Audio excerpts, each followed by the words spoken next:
Hello students, welcome to Chemistry First YouTube channel.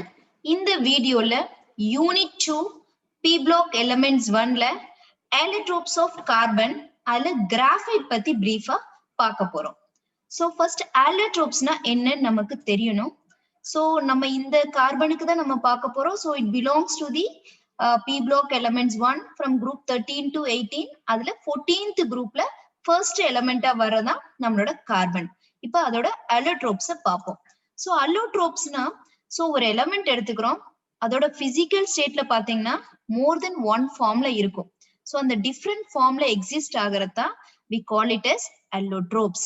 So இன்னும் டெஃபினட்டா சொல்லணும்னா an element in its physical state exist more than one form. ரெண்டு மூணு ஃபார்ம்ல இருக்கும். சோ அததான் we are calling as the allotropes. அதுக்கு பெஸ்ட் வந்து நம்ம என்ன பண்ணலாம், கார்பன் பாத்தீங்கன்னா கிராஃபைட்டா இருக்கும், ஈவன் டைமண்டா இருக்கும், ஃபுல்லரின்ஸா இருக்கும், இந்த மாதிரி நிறைய ஃபார்ம்ல இருக்கும். சோ அதனால we call that as the allotropes. Next பாருங்க, கார்பனுக்கு நிறைய allotropes இருக்கு நான் இப்பதான் சொன்னேன். அது என்னன்னு நம்ம இப்ப பார்ப்போம். The first one பாத்தீங்கன்னா graphite and diamond. So this is the most common allotropes for carbon.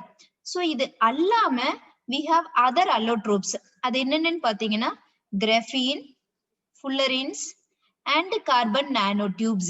அத நம்ம CNT அப்படின்னு நம்ம சொல்லுவோம்.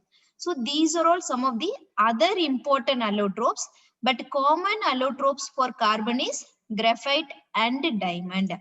ஓகே, இப்ப நம்ம கிராஃபைட்டை பத்தி பார்ப்போம். அதோட ஸ்ட்ரக்சர், அதுல என்னென்னலாம் இம்பார்ட்டன்ட் பாயிண்ட்ஸ் இருக்கு, சோ அதெல்லாம் we are going to discuss now. So this is the structure of the graphite. பாத்தீங்கன்னா hexagonal networks இருக்கு. ஒவ்வொரு ஷீட்லயும் you will be having the hexagonal networks. இங்க இந்த பாயிண்டடா டாட்டடா இருக்கிறது எல்லாமே it is carbon atoms, எல்லாமே carbon atoms. சோ இங்க பாருங்க, இந்த பாண்ட் ஒவ்வொரு ஷீட்டுக்கு நடுவுல ஒரு லென்த்தியா ஒரு லைன் இருக்கு. that means it is connected to each sheet through weak van der Waals forces of attraction. Okay, இப்போ இத பத்தி நம்ம பிரீஃபா பார்ப்போம்.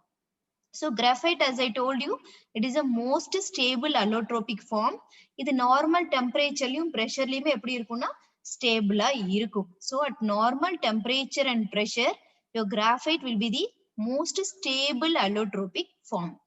அடுத்தது பாருங்க, இதோட நேச்சர் பாத்தீங்கன்னா, பிசிக்கல் நேச்சர் பாத்தீங்கன்னா it will be very soft, ரொம்ப சாஃப்டா இருக்கும். அப்புறம் it can easily conduct electricity. So எப்படி எலக்ட்ரிசிட்டி கண்டக்ட் ஆகும்னு பாத்தீங்கன்னா, இதுல நாலு எலக்ட்ரான்ஸ் இருக்கும். அதுல மூணு எலக்ட்ரான்ஸ் வந்து பாண்டிங்ல இருக்கும், வேற ஒரு எலக்ட்ரான் வந்து டீலோக்கலைஸ்ட் எலக்ட்ரான்ஸா இருக்கும். சோ அந்த எலக்ட்ரான் தான் is responsible to conduct the electricity. Okay, இத பத்தி நம்ம இன்னும் நெக்ஸ்ட்ல பார்க்க போறோம் பிரீஃபா. So during that time you could understand very well. So இப்போ இதோட ப்ராப்பர்ட்டி மாத்திரம் என்னன்னு தெரிஞ்சுக்கோங்க. இட் இஸ் வெரி சாஃப்ட், அப்புறம் it has the ability to conduct electricity. so electricity னா என்னன்னு உங்களுக்கு தெரியும், it is flow of electrons. அப்படின்னா எலக்ட்ரான் அங்க ஃப்ரீயா இருக்கும், மூவ் ஆயிட்டு இருக்கும், அதனாலதான் எலக்ட்ரிசிட்டி நமக்கு ப்ரொடியூஸ் ஆகுது.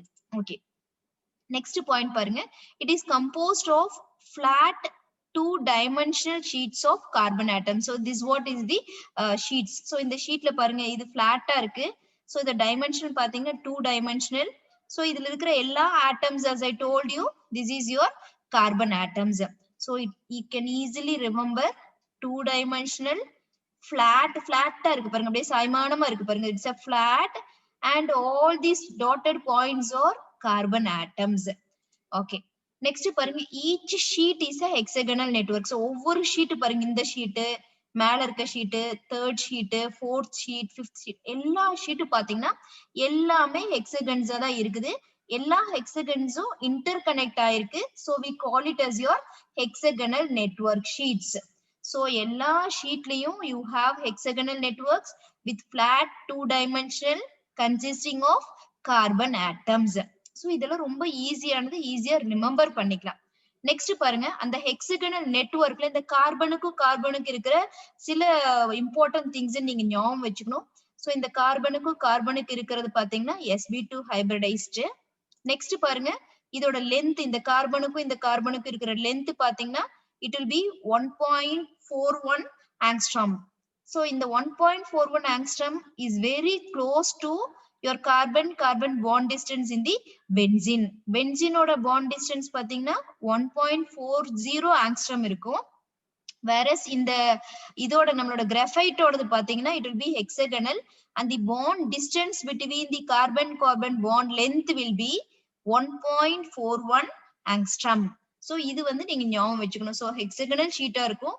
ஆனா அந்த hexagonalல கார்பனுக்கு கார்பனுக்கு இருக்கிற hybridization பாத்தீங்கன்னா it will be sp2 and அதோட length பாத்தீங்கன்னா 1.41 angstrom. இது எதுக்கு க்ளோஸரா இருக்கும்னு பாத்தீங்கன்னா it will be very close to your benzene ring. so these are the important things you should remember. so easier ஞாபகம் வச்சுக்கலாம். stable allotropic form, ரொம்ப சாஃப்டா இருக்கும், எலக்ட்ரிசிட்டி கண்டக்ட் பண்ணும், அப்புறம் இது 2 டைமென்ஷனா இருக்கும், அப்புறம் அடுத்த 2 டைமென்ஷன்ஸ் ஒண்ணுன்னா ஃபிளாட் ஸ்ட்ரக்சரா இருக்கும். எல்லாமே இதுல இருக்கிறது ஹெக்ஸகன்ஸ். இந்த ஷீட்ல எல்லா ஆட்டமும் பாத்தீங்கன்னா கார்பன் ஆட்டம். அப்புறம் அப்படியே லைனா லிங்க் மாதிரி வரணும். அப்படியே கார்பன் ஆட்டமோட கார்பனுக்கு கார்பனுக்கு இருக்கிற ஹைபிரிடைசேஷன் பாத்தீங்கன்னா sp2, அதோட லென்த் பாத்தீங்கன்னா 1.41, that is very close to benzene 1.40. Okay fine. So இப்போ நம்ம வந்து இந்த எப்படி எலக்ட்ரிசிட்டி கண்டக்ட் பண்ணணும்ங்கறத பத்தி பார்க்க போறோம். so as I told you, carbon atom have 4 valence electrons. so 4 valence electrons கண்டிப்பா இருக்குது அதுல. அப்ப அதுல பாத்தீங்கன்னா this 3 valence electron will be used to sigma bond formation. so பக்கத்துல இருக்கிற கார்பன் ஆட்டம் கூட பாண்ட் ஃபார்ம் பண்றதுக்கு, carbon carbon sigma bond form பண்றதுக்கு இந்த 3 எலக்ட்ரான்ஸ் நம்ம யூஸ் பண்ணிக்கும். நெக்ஸ்ட் ரிமைனிங் ஒரு எலக்ட்ரான் இருக்கும் இல்லையா, அந்த ஒரு electron will be present in the unhybridized p orbital. so it forms a pi bond. so 3 electrons வந்து பக்கத்துல இருக்கிற neighboring carbon atom கூட சேர்ந்து sigma bond ஃபார்ம் பண்ணிடும். next the fourth valence electron இருக்கும் இல்லையா, that will be present in the unhybridized p orbital. so that will be used to form only pi bond. அப்ப அது பண்ணும்போது these pi electrons are delocalized. so delocalized உங்களுக்கு நல்லா தெரியும், it is not associated with a single atom or even covalent bond formation. அப்ப அது என்ன ஆகும், these delocalized electrons will be present throughout the sheet. அப்படியே அங்கேயும் இங்கேயும் போயிட்டு வந்துட்டு இருக்கும். அப்ப எலக்ட்ரான்ஸ் மூவ் ஆயிட்டு இருக்கும். எலக்ட்ரான்ஸ் மூவ் ஆனா அப்ப என்ன ப்ரொடியூஸ் ஆகும், நமக்கு எலக்ட்ரிக் கரண்ட் ப்ரொடியூஸ் ஆகும். சோ அதனாலதான் the 4 electrons இருக்கும்போது 3 electrons will be responsible to form 3 sigma bonds with the neighboring carbon atom, and the 4th electron will be present as the delocalized electron, which will not used for the formation of covalent bond. அப்ப தானா சுத்திக்கிட்டு இருக்கும். அப்ப என்ன ஆகும், உனக்கு electrons move ஆயிட்டு இருக்கும். அப்ப எலக்ட்ரிக் கரண்ட் ப்ரொடியூஸ் ஆகும். that's what we say it is responsible for electrical conductivity. Okay next பாருங்க, இது நான் சொன்னேன் இந்த ஷீட்டுக்கு ஒரு ஷீட்டுக்கும் அடுத்த ஷீட்டுக்கும் இருக்கிற இந்த பாண்ட் பாத்தீங்கன்னா it is a weak bond. we call it as van der Waals weak van der Waals forces of attraction. so இந்த சக்சசிவ் கார்பன் ஆட்டம்க்கு அடுத்தடுத்து வர கார்பன் ஆட்டம்க்கு இருக்கிற இந்த பாண்ட் பாத்தீங்கன்னா is a weak van der Waals forces, weak bond. அப்புறம் இங்க distance பாருங்க, the distance between the successive sheet, இந்த டிஸ்டன்ஸ் பாத்தீங்கன்னா it will be around 3.40. so 3.35 கொடுத்திருக்காங்க இல்லையா, so 3.40. அதே மாதிரி இதோட இங்க பக்கத்துல டிஸ்டன்ஸ் பாத்தீங்கன்னா it is 1.42. அப்புறம் இந்த நம்ம கிராஃபைட்டை வந்து we can use it as a lubricant. so நம்ம lubricants யூஸ் பண்ணலாம். lubricantோட purpose என்ன, it is mainly used to reduce the friction. Okay நம்ம சில இடத்துல கிரீஸ் எல்லாம் யூஸ் பண்ணுவோம், but graphite is a solid lubricant. so இது என்ன ஃபார்ம்ல இருக்கும்னா பவுடர் ஃபார்ம்ல இருக்கும். இது எங்க யூஸ் பண்ணுவோம்னா it is used in the heavy machines. ஏன்னா ஹெவி மிஷின்ஸ் இருக்கிற இடத்துல நம்ம லிக்விட் லூப்ரிகண்ட் யூஸ் பண்ணோம்னா அது அப்படியே என்ன அது போற ஸ்பீட்ல எல்லாமே வெளியில வந்து இதாயிடும். சோ அந்த மாதிரி இடத்துல நம்ம இது பவுடர் ஃபார்ம்ல இருக்கிறதுனால will be using as it own solid pharma use பண்ணுவோம். சில இடத்துல will be using in the form of graphited oil. so these are all the uses where your graphite will be used as your lubricant. okay இப்போ உங்களுக்கு அத பத்தி பிரீஃபா சொல்லிட்டேன். hope you have understood. so இப்ப அதுக்கு ரிலேட்டடான ரிவ்யூ क्वेश्चंस பாப்போம். one more question பாத்தீங்கன்னா the structure of graphite is, so I told you it is a hexagonal with carbon atoms. next question, dash is soft and conduct electricity with hexagonal network of sp2 hybridization of carbon allotrope. so இது பாருங்க it is a graphite. Next 2 mark question பாருங்க. Define allotropes with example. So allotropes in the physical state they exist in different forms. So அதுக்கு example நீங்க என்ன வேணா எழுதிக்கலாம். Graphite, diamond, fullerenes. So like this you can write number of examples.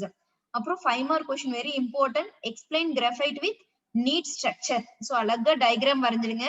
Hexagonal structures போட்டுருங்க. ஒவ்வொரு 2-3 sheet மாத்திரம் வரைங்க. அதுல ஒரு 10 hexagonal structures போட்டுருங்க. So you can draw it easily and explain all the important points in the point ways. Easy understand பண்ணி எழுதிடுங்க. Hope you have understood this video. So இந்த video உங்களுக்கு பிடிச்சிருந்தா லைக் பண்ணுங்க, ஷேர் பண்ணுங்க and subscribe to Chemistry First YouTube channel. Thank you and see you all in the next video.